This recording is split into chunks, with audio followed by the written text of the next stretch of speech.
have an audio summary which is prepared by Mahati from Australia. So we will start with a prayer, followed by the summary prepared by Mahati, the audio summary, and we'll resume with the class for today. Okay, let's start.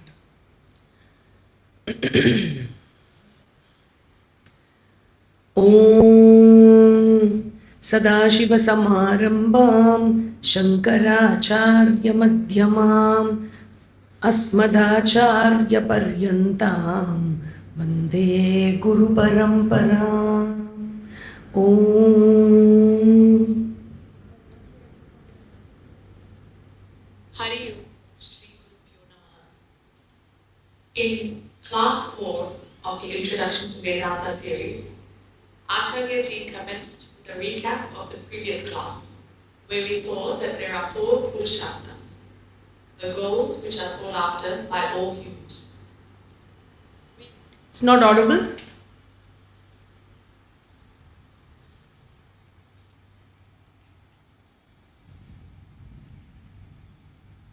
Hari Om, Shri Gurupyo Namaha. In class 4 of the Introduction to Vedanta series, Acharyaji commenced the recap of the previous class, where we saw that there are 4 Purusharthas, the goals which are sought after by all humans. One second.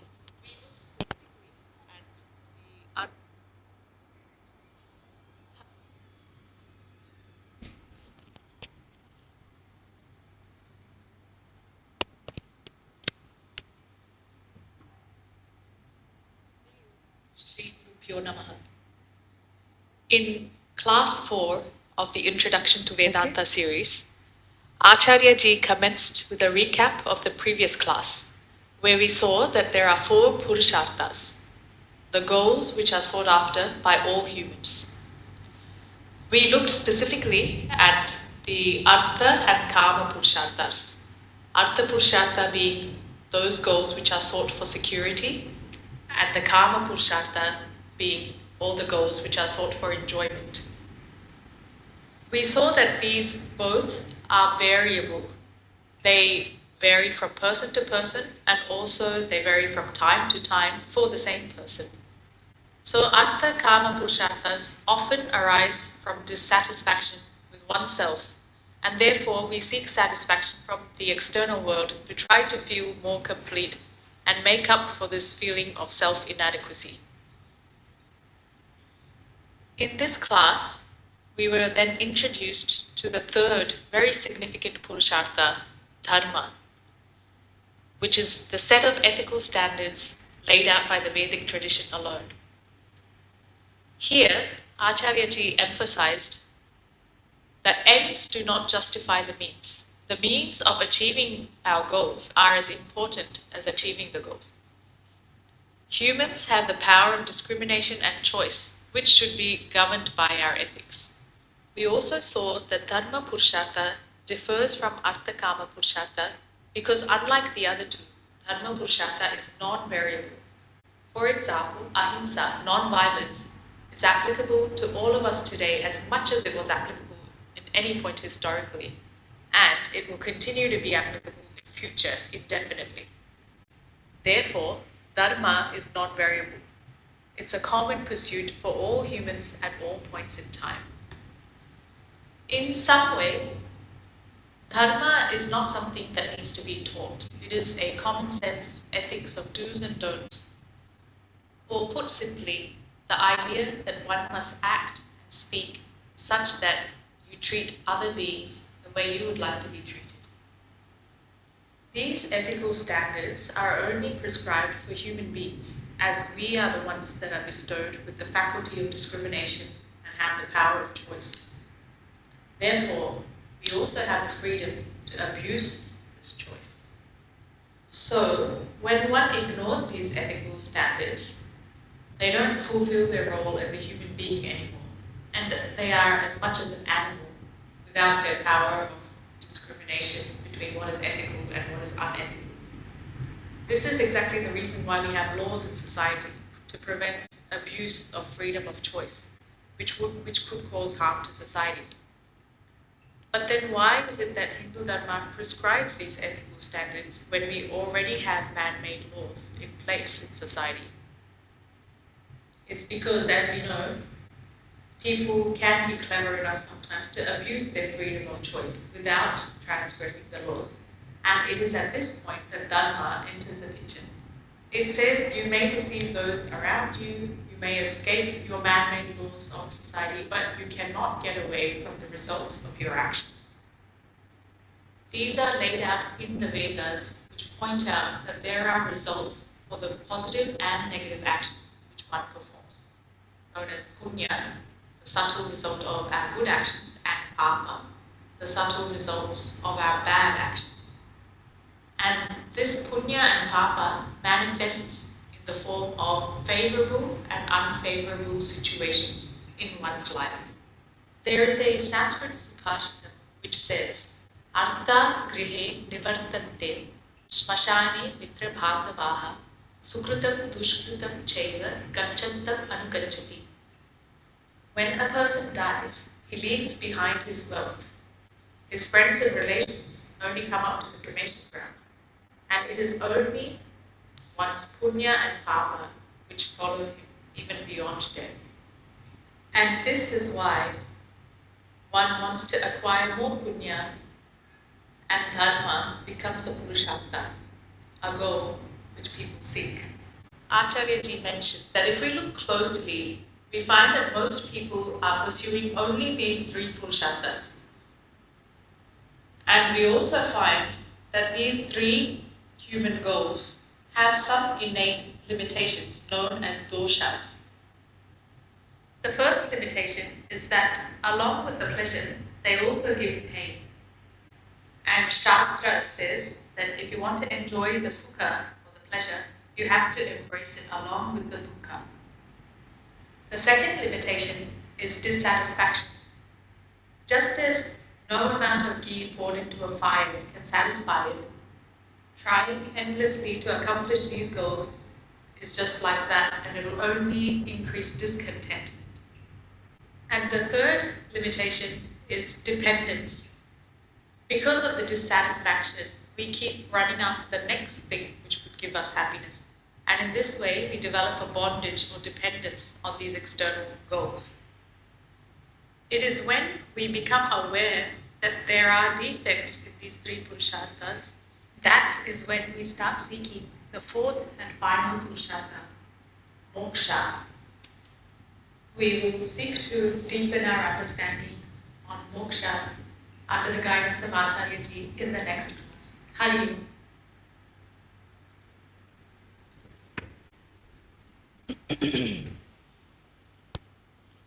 So, yeah. So that was the summary by Mahati from Australia. I would very, very happy to listen to this summary and the initiative that she had voluntarily taken to summarize the previous class. I would definitely encourage more participation from students to summarize every class. Maybe there can be some volunteers who can take turns in summarizing the classes. I understand that some groups have been created. You can also make use of the group system to do this on a cyclic basis. All right. So, since Mahati has done my job of summarizing the previous class, I don't have much to recap. So, she has done it already well. So, we have seen that the human being has got various goals. We saw that all the goals can be classified into four: dharma, artha, kama, and moksha. Of these four, dharma, artha, and kama are the categories of the material goals which are pursued by human beings. So, we also saw that these material goals, which are dharma, artha, and kama purusharthas, they all come with limitation or defects. which we call in Sanskritam as doshas, doshaha. And the dosha being B-A-D, bandhagatvam, they are causes of bondage. Atruptikaratvam, they can never give you complete satisfaction. And dukkha mishratatvam, they come as a package of both pleasurable and painful experiences. So if you subscribe for the pleasure, you are subscribing for the pain that comes along with it, the pain that is enjoined with the pleasure. So you cannot say, I want only the pleasure and not the pain. Both come together. So we also saw at the end of the class that there are, however, a few intelligent people who recognize or who discern this problem of the dharma, artha and kama purusharthas, that they are limited, that they have these defects. There is a mantra in Mundaka Upanishad, which is one of the 10 principal Upanishads. Upanishads are the last part of the teaching contained in the Vedas. Of them, this one Upanishad called Mundaka Upanishad contains a mantra which says, Parikshya lokan karmachitan brahmano nirvedam ayat nastya kritakritena tad vijnanartham sa gurum eva vigachet samitpanihi shrotriyam brahmanishtam. This is the mantra.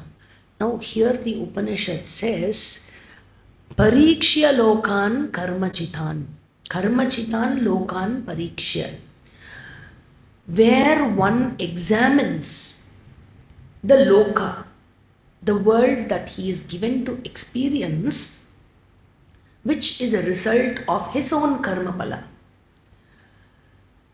And such a person who has the maturity to analyze that these purusharthas, the dharma, artha and kama purusharthas, are defective.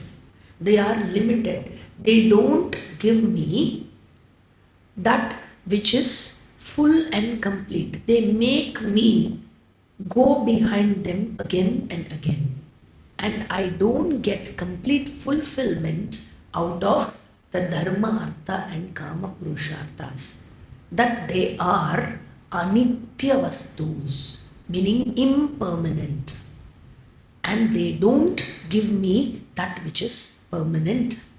And what I seek permanence in everything. If I seek happiness, I seek permanent happiness. I don't want fluctuating happiness. And if I say I seek peace of mind, I seek permanent peace of mind. I don't want it to go away. And if I seek security, I seek absolute security. I don't want to be threatened by anything in this world once again.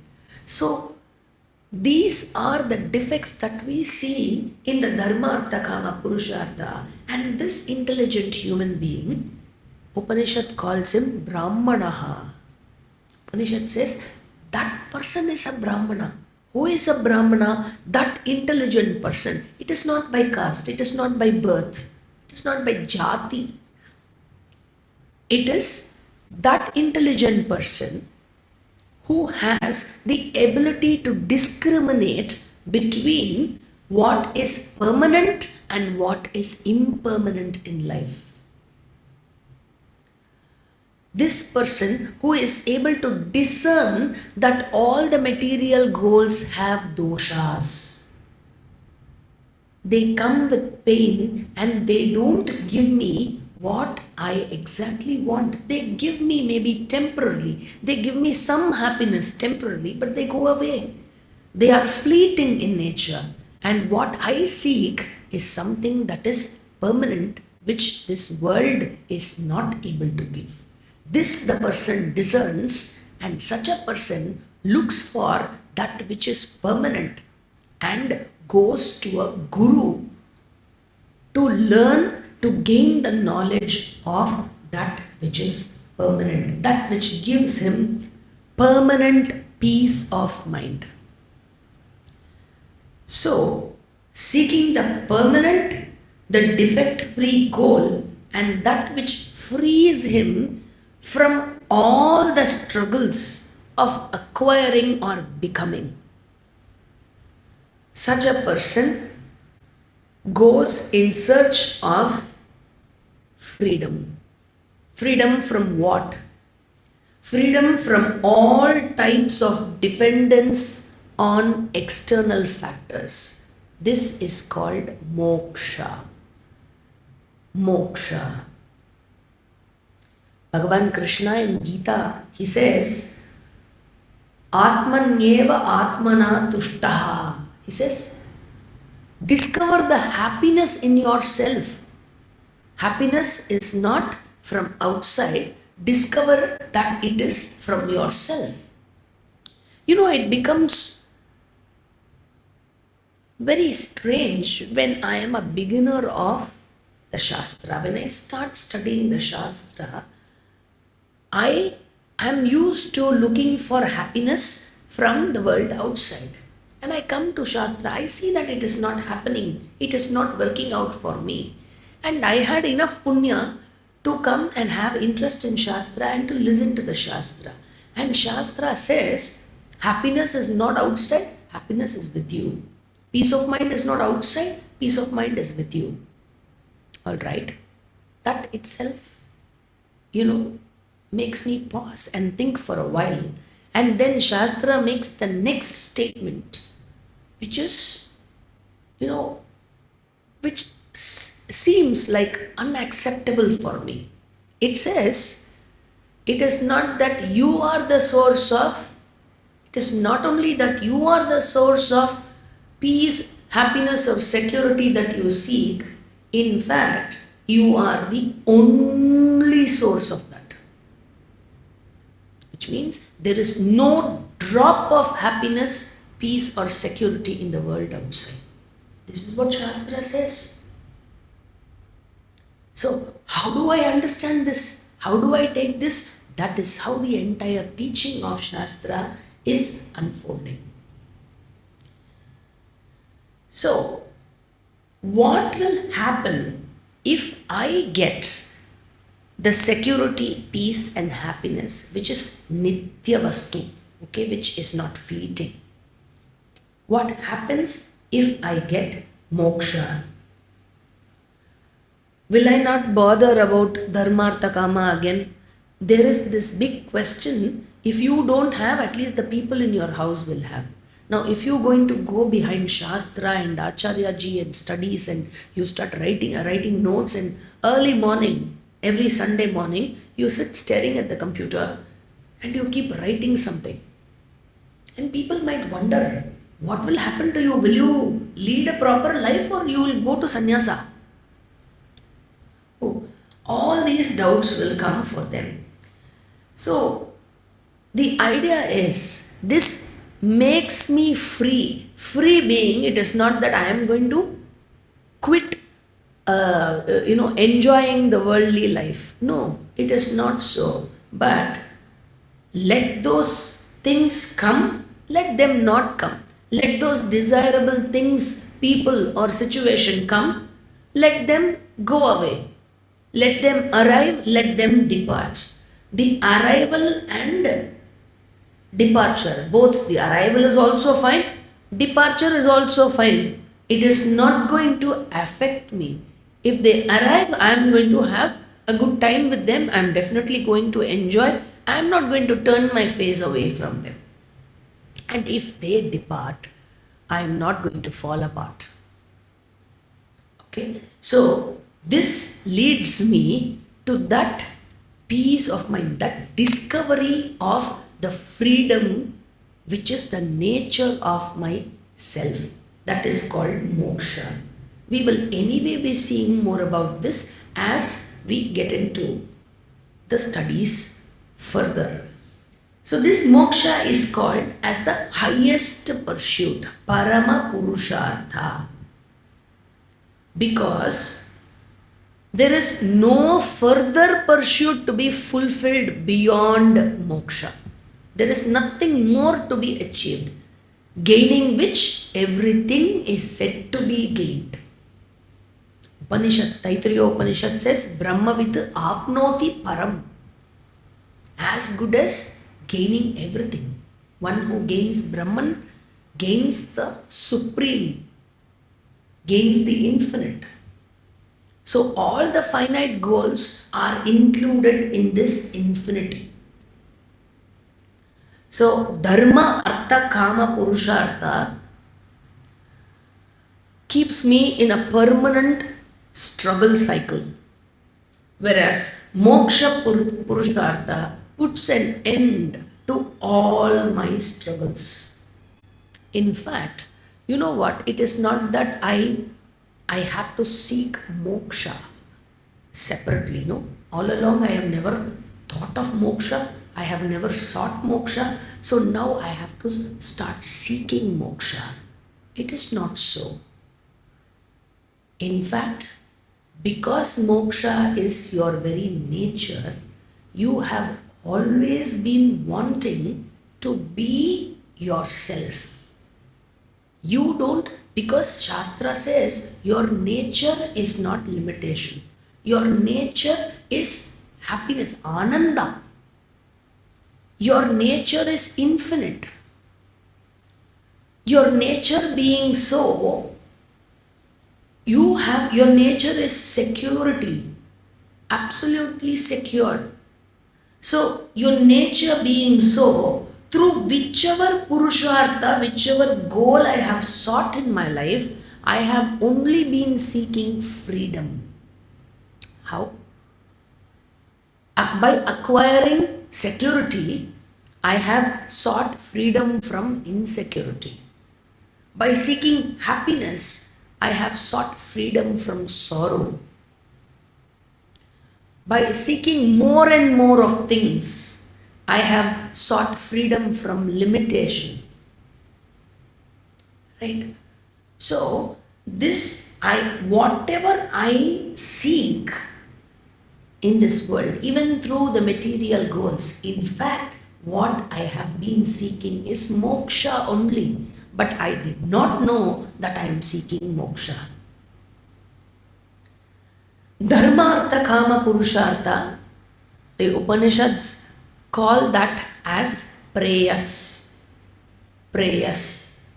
And moksha purushartha is called shreyas. Shreyas is the real goal. That is the real goal. Moksha purushartha is the real goal. And we all have an experience of a taste of freedom. We all have had. I'm not sure whether you have written any tough exam in your life. Okay, many of you could be professionals. You may recall any of the professional exams that you have given. You know, all your life until the day of the exam, you sit and prepare for that day where you have to perform and outshine everybody. And you write the exam. And at least in India, there are some professional exams which you yourself cannot comment upon as to how you have done. You never know. Because the results are not based on your performance alone. It is based on everybody else's performance also, especially if it is a percentile system, right? It's not that you should have done well. It is also important that the others don't do well, so that you get good score, right? So there are, so many factors are involved, and where you say you have scored a wonderful mark, you have scored an excellent mark, and you have actually achieved what you dreamt of, or even more than what you had dreamt of.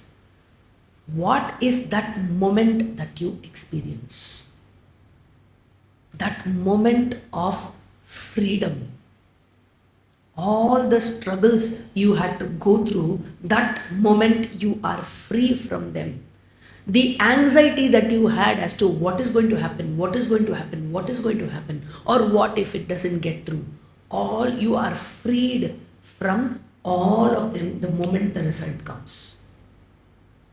Right? So these are, you have such brief moments, or where you were upset about a lot of things in life, your office, your family, your this, your neighbor, that, whatever, and you had gone for a music concert, and you are a lover of music, and you lost yourself there in that moment of, a moment of ecstasy where, the wonderful music that made you forget all the sorrows. That moment, these are all momentary pleasures. These are all momentary pleasures. I wait for those moments in life because I need a change. I have been going through a lot of things in life which have not been favorable to me, and I wait for those moments which I cherish. Right? So, and if there is a way, those moments, Pujya Swami Dayananda Saraswati terms it as falling into place. The moments where I fall into place.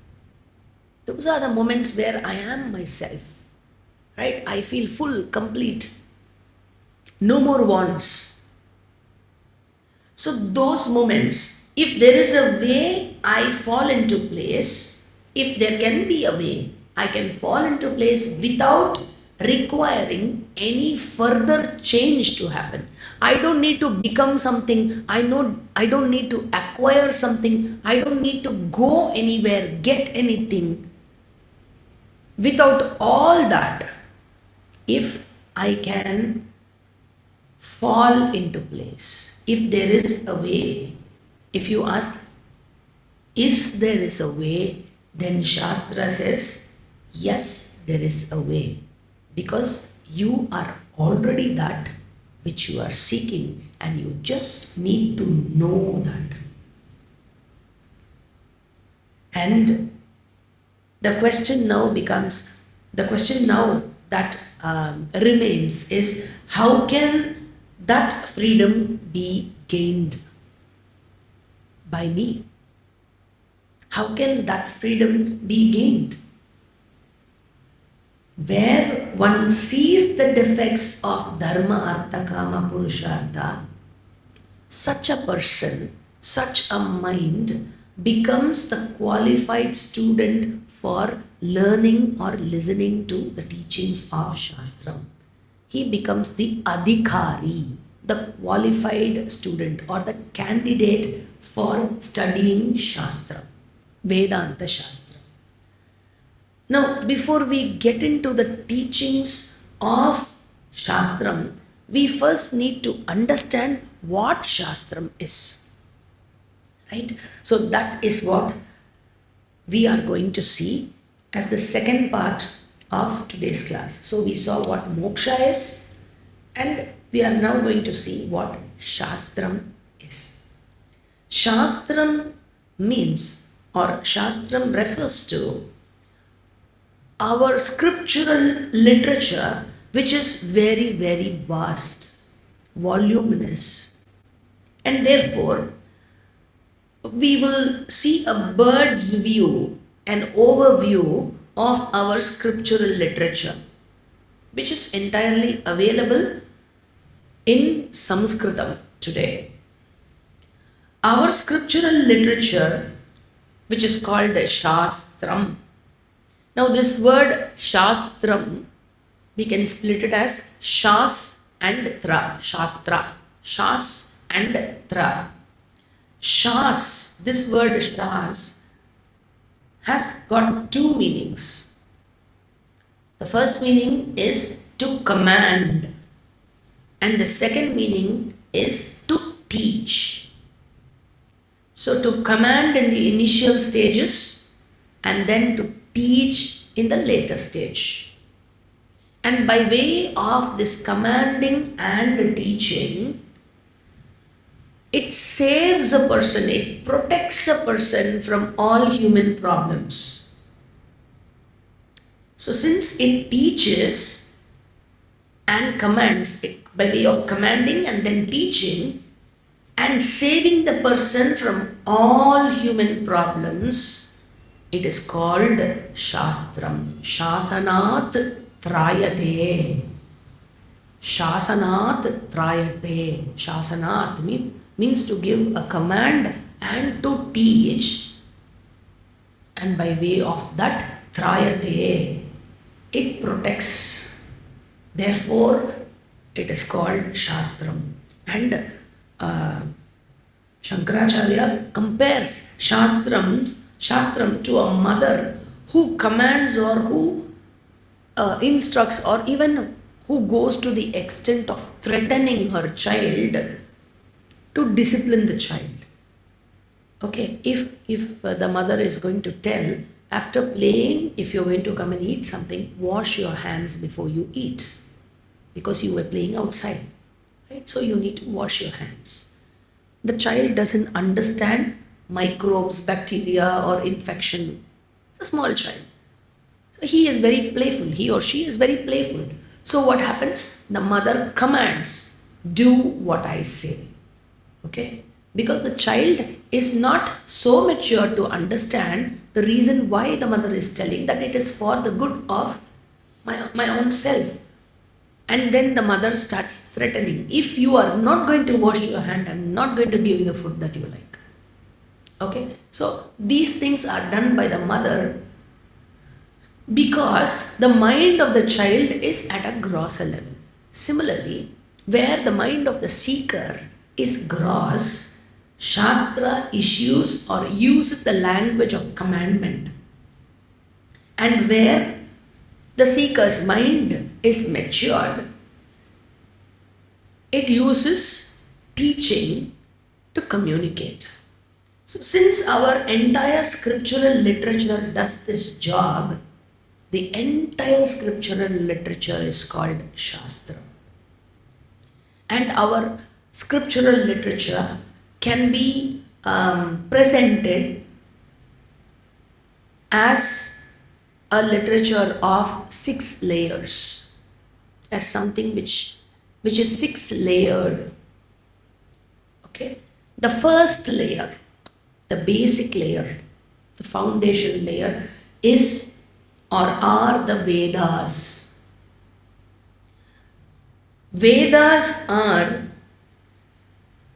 a very, very vast literature which is said to consist of something like more than 20,000 mantras. And Vedas are classified into 4 books, 4 voluminous books. Okay, so which is Rig, Yajur, Sama and Atharva.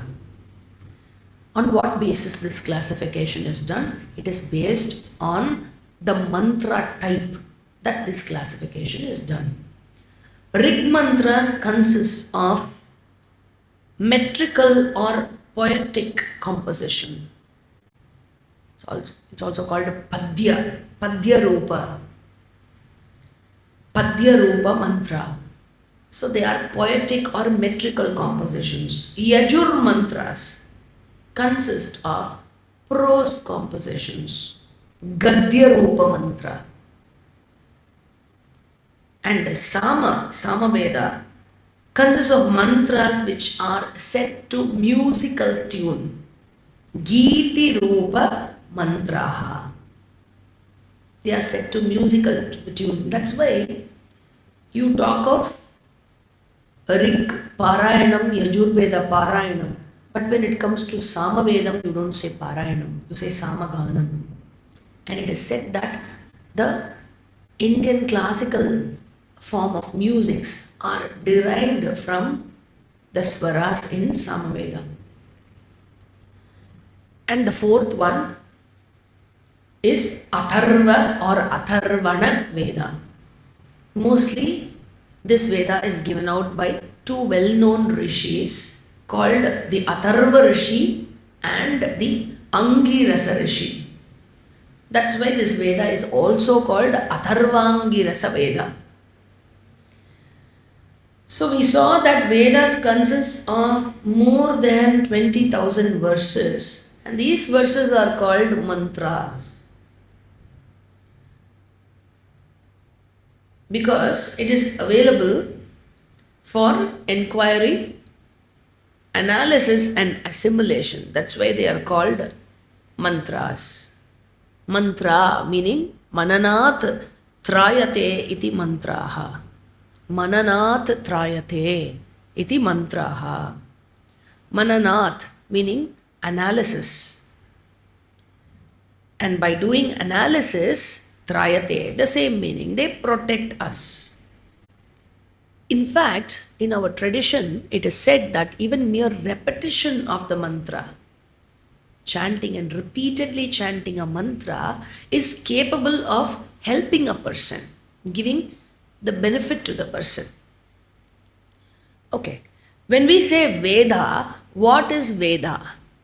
Veda is a source or a treasure house of knowledge. The word Veda is from the root, the verbal root vid, to know. Okay, so Vedena sadhanatvat Vedaha, pramanatvat Vedaha. Because it is the source of knowledge, pramanam means source of knowledge, it is called Vedaha.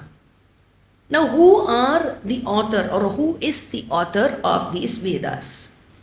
Vedas are a revelation from Bhagavan himself, the Lord, the Almighty himself. It is not a human composition. That is why it is called Apaurusheya. Paurusheya means man-made. It is not man-made. Therefore, they are called Apaurusheya. And Bhagavan gave the Vedas, meaning how did Bhagavan give? Suddenly some pages dropped from the sky above. So how did Bhagavan give this? Bhagavan did not give or doesn't give it directly to humanity, but through the medium of rishis. These rishis act like pipelines that bring water to our homes, that bring water to our taps from the overhead tank or from whichever source of water. Okay, so, or the other example that you can think of is if you take God as a transmitting center, all the rishis were the receiving centers. Okay, so rishi, the very name rishi is because of that. It is from the verbal root rish dhatu, rishati, janati, iti rishihi. Swami Paramarthananda jocularly says, Risivati iti rishihi. Perhaps why they are called rishis. Just imagine, as you are sitting and listening to this class, there are actually a lot of Wi-Fi signals, data signals that are going around you in your room itself, in that place where you are sitting itself. Do you receive them? You don't receive them. Why? Because you are not equipped to receive them. Okay? We all need a cell phone or a gadget or a router to capture the signal, and where you make use of those signals, right? So, but rishis, they are not ordinary beings, they are special beings. This is because of their extraordinary mind that they had. They had an extraordinary medium. Vishesha Upadhi it is called. Therefore, the Veda mantras, just like how you have Wi-Fi signals all over around you, but you are not equipped to trap them, similarly, the entire Akasha is filled with the Veda Shabda, which we are not equipped to receive. Whereas, because the rishis were blessed with an extraordinary medium, a Vishesha Upadhi, so the Vedas that were, for want of words, transmitted by the Lord were received by the rishis. And that is why when we chant a mantra in the Veda, there is a tradition of remembering the name of the rishi, the chandas, the meter, the meter or the poetic form in which the mantra has been given, and the devata it refers to. So these three are generally chanted in whichever chanting that we take, where you take the Gayatri mantra during Sandhya Vandanam. Our people have this tradition of remembering the rishi, the chandas, and the devata. Vishwamitra is the rishi, Nishrat Gayatri Chandaha is the chandas or the meter, and the devata is Savita Devata. And while chanting this, the three important aspects that are to be remembered while chanting the mantra, the rishi's name, the chandas, and the devata, there is a tradition that, when you tell the rishi's name, you touch your head. You say Vishwamitra, you touch your head, and then when you tell the name of the chandas, you touch your mouth. Okay, Nishrit Gayatri Chandaha, and then you touch your chest when you tell the devata's name. We have this tradition even when we chant other shlokas. For example, before chanting Vishnu Sahasranama, you say Asya Shrir Vishnur Divya Sahasranama Stotra Mahamantrasya Shri Vedavyaso Bhagavan Rishihi Anushtup Chandaha Shri Mahavishnu Paramatma Shriman Narayano Devata. And we also have a tradition of chanting Bhagavad Gita Sampurna Parayanam, before which we again have this Anganyasa, Karanyasa and all that is done, where we again chant something similar. Asya Srimad Bhagavad Gita Mala Mantrasya Bhagavan Vedavyasa Rishihi Anushtup Chandaha Shri Krishna Paramatma Devata. Again, when you chant Shri Rudra Prashnam, we have Rudra Prashnam class tomorrow morning, Bhashyam class. Asya Shri Rudradhyaya Prashna Mahamantrasya Aghora Rishihi Anushtup Chandaha Shri Sankarshna Murti Swarupo Yosavadityah Parama Purushasya Yesha Rudro Devata. So this is how all the chanting is done. So these rishis whose name we remember are the receivers of the mantra. They are not the authors, they are not the producers. Okay? They are mantra drashta. They are the seers of the mantra. They are not mantra karta. The Veda mantras were received and were passed by word of mouth, by Shabda Rupa for a long time. The teacher teaches the student hears and registers in the mind. And then the student becomes the teacher, teaches by word of mouth. So Vedas, for a long time, they existed in Shabda Rupa. That is why we do not have a specific script for Sanskrit. We don't have a separate lipi for Sanskrit. We use the Devanagari lipi itself. Because Vedas were never written. And the rishis also transmitted the Vedic content or the Vedic teaching only verbally, and the Shishyas received it, learnt it that way. That is why it is called Karna Parampara. Karna Parampara means through hearing, memorizing and repeating. In Tamil there is a word for this. It is called Yelda Kilavi, that which is not written. So even now when they teach Vedas in Patashalas, the students are not supposed to use the book. We had a teacher when we were studying Vedanta with our Guru. Our Guru had appointed a teacher for teaching us Rudra Parayanam and other small suktams. Teacher, his name was Balakrishnan Mama, who is no more with us now. At that time he was 80 years old when he was taking class for us. He used to say, close your book, listen to what I am saying and try to grasp what I am saying, the way I am saying, and just repeat. I am only going to tell, chant slowly. And he will Say you should not touch your feet when you're chanting Vedas. You should not, keep scratching your body. He will tell us all these disciplines. Say, Om Namo Bhagavate Rudraya.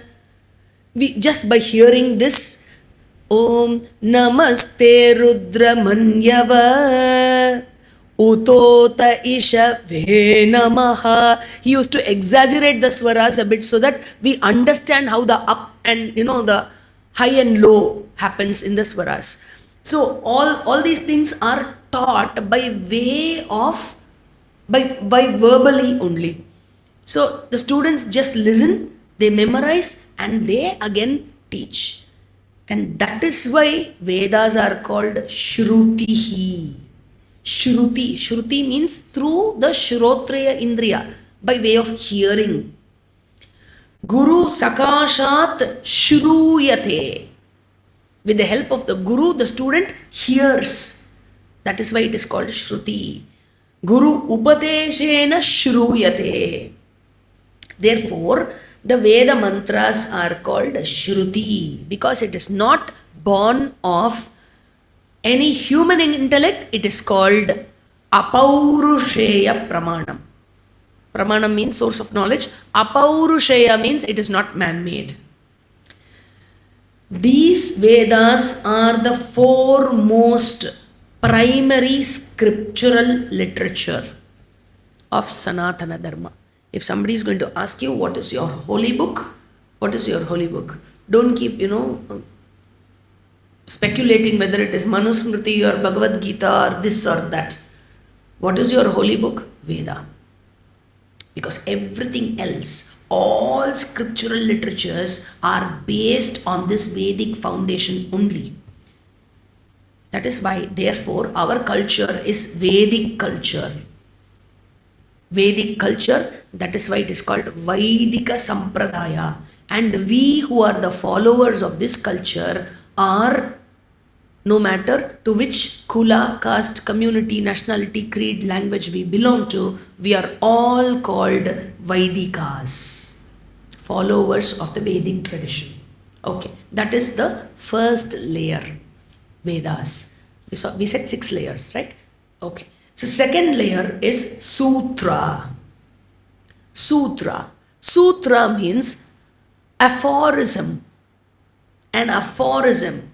An aphorism is a cryptic statement which contains or which is packed with a lot of ideas in a capsule form. A cryptic statement means it cannot be a long paragraph. Right? It has to be a statement of just 2 or 3 words. Even 4 words is luxury. That much should not be there. And there is a definition that says how a cryptic statement should be. Our forefathers have also defined it. They say Alpaksharam Asandigdam Saravat Vishwatomukam Astobam Anavadvancha Sutram Sutra Vido Vidupu. Everything, anything you take, there is a definition. They say this is how it is. And the definition will exactly guide you as to what it is. Nothing more, nothing less. Otherwise, they say you will have a dosha in the definition itself. So they are so strict and so well organized, in all this. So how should a sutra be? Alpaksharam, very, very few words. Asandigdam, it should not be vague. Saravat, it should give the content, the essence. It should deliver the essence of the idea that is communicated. Vishwato Mukam, if you are capable of, if you're very good at the grammar, maybe you can have a pun in usage which can communicate a lot of ideas in one word itself. Astobam means you should avoid praises or adjectives. Anavadhyam, it should not contain a mistake, it should not be faulty. Such a cryptic statement is called a sutra. That is the definition. So the sutra literature consists of the Vedic teaching only. Nothing new is taught. Nothing new can be taught because whatever has to be taught is already taught in the Vedas. So the sutra literature gives the Vedic teaching only and it presents the Vedic teaching in a coded form. And the function of the sutra is to is two things: codify and then clarify. Codify means classification or rearrangement of the topics discussed in the Vedas. Veda being a very, very vast literature, it deals with various topics, and all those topics are strewn all over in the Vedic literature. It is not in an organized manner. Therefore, in Sutra, the efforts have been taken by rishis to organize or to cull out the relevant teaching portions from the Veda for a particular topic, and in that manner all the topics are arranged in an organized way. Topic wise arrangement is made. So, say for example, all teachings that are dealing with an individual or relating to his roles and responsibilities, all these teachings from the Vedas are culled out and they are made into a book called Dharma Sutrani. The Dharma Sutrani gives the teachings of the Vedas which deal with the individual roles and responsibilities. And then you have the Grihya Sutrani, which deal with family values. And then you have Shrauta Sutrani, which deal with bigger activities, which are meant for the welfare of the entire society. All those bigger activities are spoken about. So, I am an individual left on my own, and then I am also a part of a family. I hold a family. And then I am also a part of the society I live in. I cannot ignore any one of these roles, right? So any one of these aspects I cannot ignore. The responsibility that I carry in all these roles I cannot ignore. My duty I cannot ignore. Therefore, the Shrauta Sutrani deal with very big rituals for an individual or for the society at large, or for the universal welfare also, universal harmony also. So you have, the petrol prices going up today because of the Gulf War and things like that, and tension all across, where the crude oil barrels are selling at a very high price and the supply is also short, and countries are working on alternatives to make things available to their people. So where everything is going up, I cannot ignore my neighbor who is in the Central Asia or the West Asia, who is also, there is some influence that they have in my economy, in my life, right? So many sutras are there. All these things only say that I am not an isolated individual. I am a part of a bigger family, this universal family. So many sutras are there which deal with various such aspects of our life. You have Gautama Sutrani, you have Apastamba Sutrani, you have Parashara Sutrani, you have so many sutras. And these sutra composition, as we saw, are not given out by Bhagavan. They are all products of human intellect only.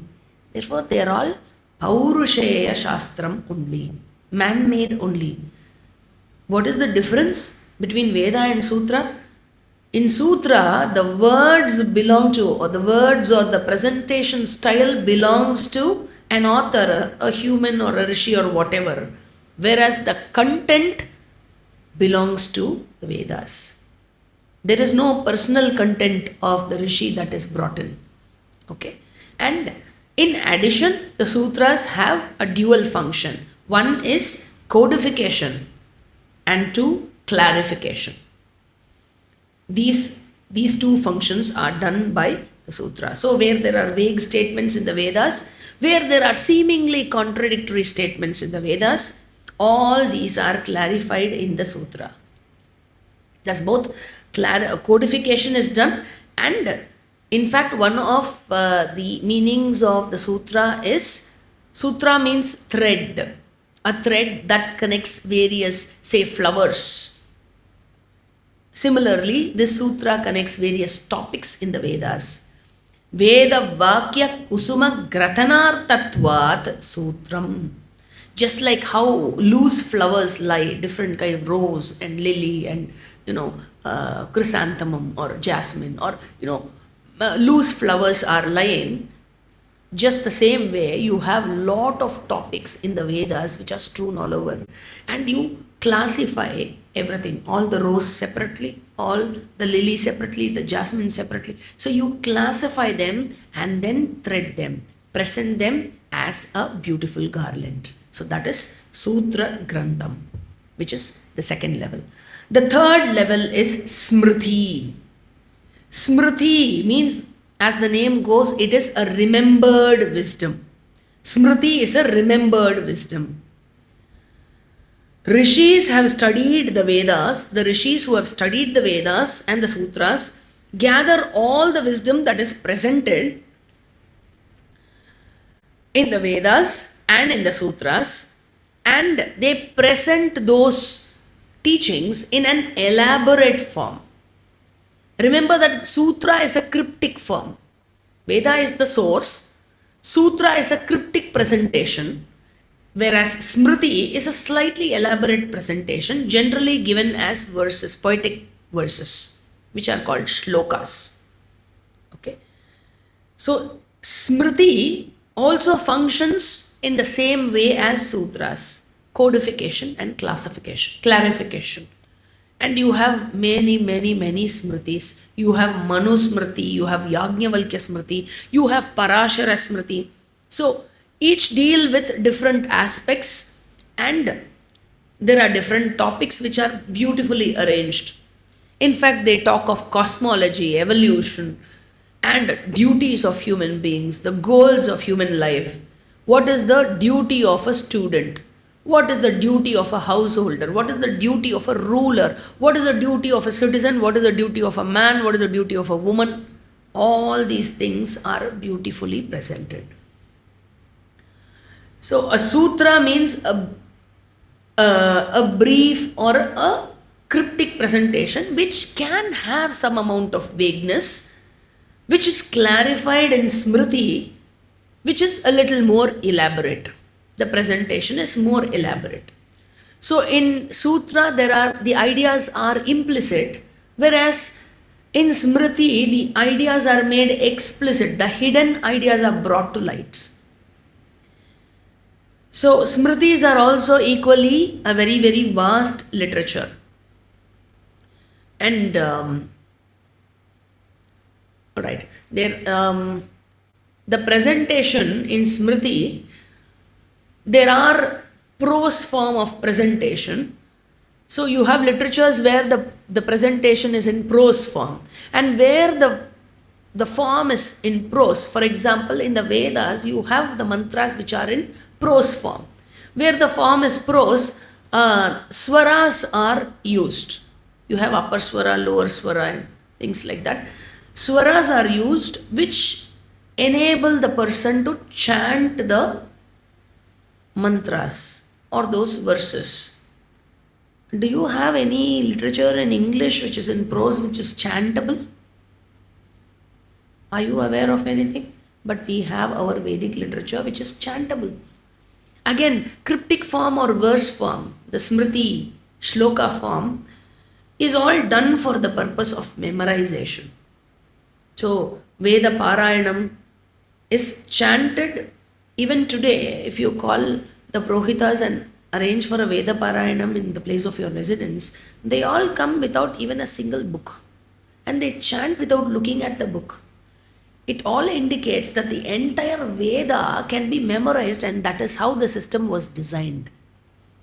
And anything that can even take 100 books to be presented, to be explained and presented in an elaborate way, can be just presented in 5 pages in sutra form. So that is how our sutra literature works, and that is the role of the sutra literature. So that you memorize everything, and everything is in the head. You don't need to carry books and books.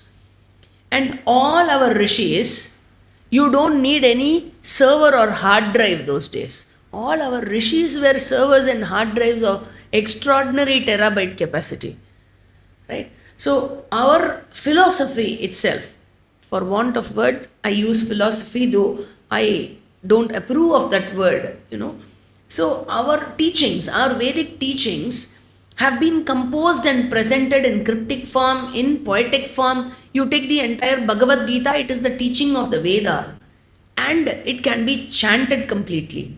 Do you know, or are you aware of any philosophy that can be chanted? Can Greek philosophy be chanted? Are you aware of that? But our philosophy can be chanted, right? Therefore, here you have this sutra and the smriti literature, which are like compositions by human being, whereas the content is from Bhagavan. It is apaurushaya. And Veda, both the words and the content are apaurushaya. And then we'll just quickly catch up with layers 4, 5 and 6 so that we are done with this topic today. Layer 4 is Puranam. Puranam is like a still more magnified or expanded form. And though ancient, the name itself says Pura Api Navaha. Though it is ancient, that which is ancient, though ancient, is relevant even now. It doesn't go obsolete at all. Because the content, it is Navaha, the teaching is relevant even today, it is relevant even for Gen Z. It is not obsolete for them. It is not that only, old people study. Here also, the function is twofold, codify and clarify. Rearrange topics, and then all vagueness or seeming contradictions are all clarified. And another important unique idea of Puranam literature is that all the ideas of the Vedas, the important ideas, are presented in a story form, are concretized in a story form. For example, there is this statement in Veda, Satyam Vada. The entire Harishchandra Purana is there to explain the importance, and where, it is presented in a story form, it concretizes, it symbolizes, a personification is done, magnification is there.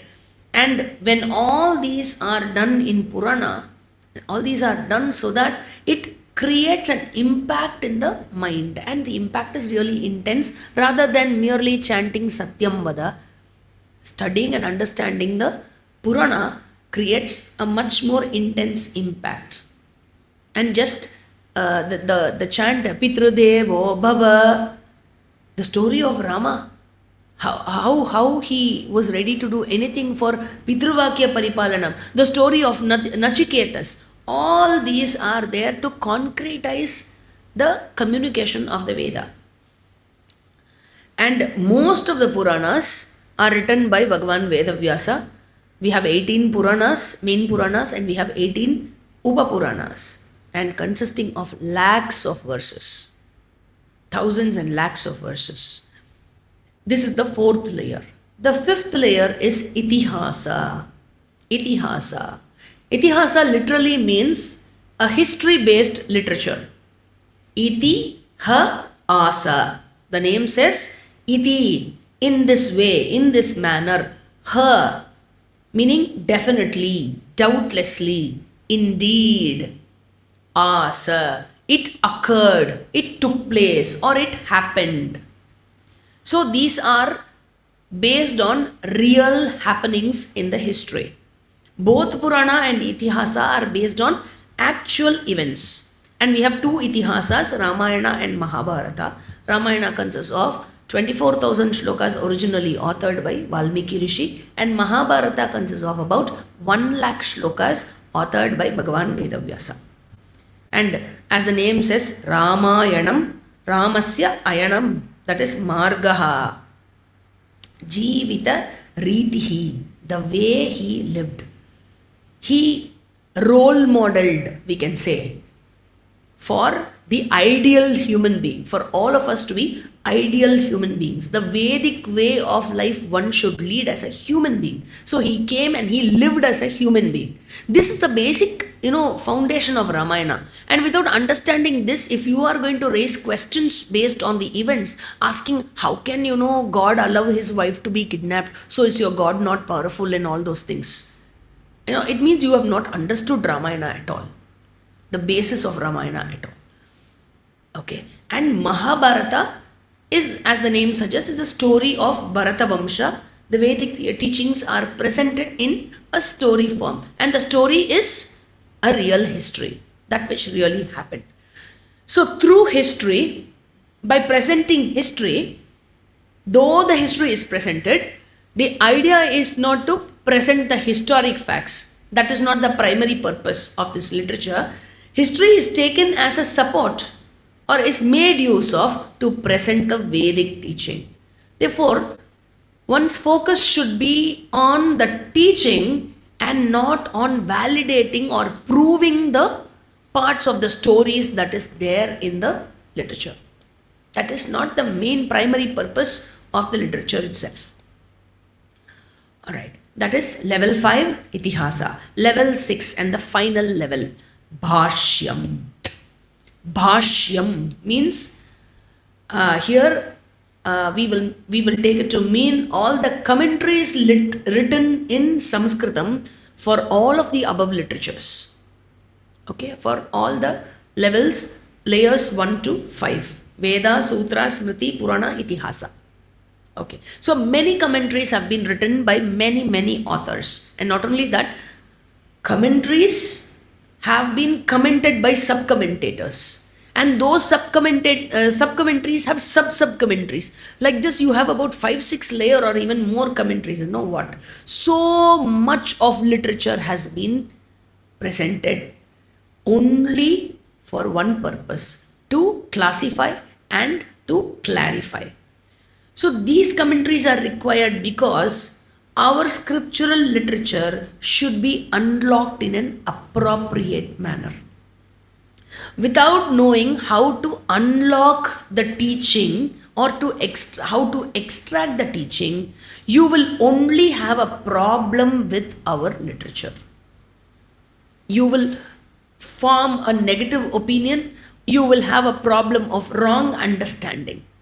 Therefore, to unlock them, I should have the right key, which is called the Sampradaya, which is the method or the methodology of unlocking these literatures. That is why we don't recommend Western translations or translations by even Indians who have done in Western languages or who have studied from the West. Simply because mere dictionary, meaning looking at the dictionary and getting into a translation, will not get you anywhere. So you need to make use of this special key called Sampradaya, using which our Acharyas have written the commentaries, all the Granthas, all the Vyakyana Granthas, the Bhashya Granthas, and these commentaries are in the form of both prose and poetic compositions. So you have, just for example, you have this Upanishad called Brihadaranyaka Upanishad, for which Adi Shankaracharya has written a commentary, and his student Sureshwaracharya has written a sub-commentary. The sub-commentary itself, Adi Shankaracharya has written a voluminous commentary, and Sureshwaracharya's sub-commentary runs to 12,000 shlokas. 12,000 shlokas just for Brihadaranyaka Upanishad. All these together, all these 6 layers put together are called Shastram. And what is the purpose? Shashanat Trayate, helping us in the accomplishment of what? Parama Purushartha, the ultimate goal, that is moksha. Now, in the next class, we will be seeing as to whether I should take a scientific approach to these Shastras. Can I take a scientific approach, or are our Shastras scientific really? So that will be the topic we will discuss next week. Om पूर्णमदः पूर्णमिदं पूर्णात् पूर्णमुदच्यते पूर्णस्य पूर्णमादाय पूर्णमेवावशिष्यते ॐ शान्तिः शान्तिः शान्तिः हरिः ॐ श्रीगुरुभ्यो नमः हरिः ॐ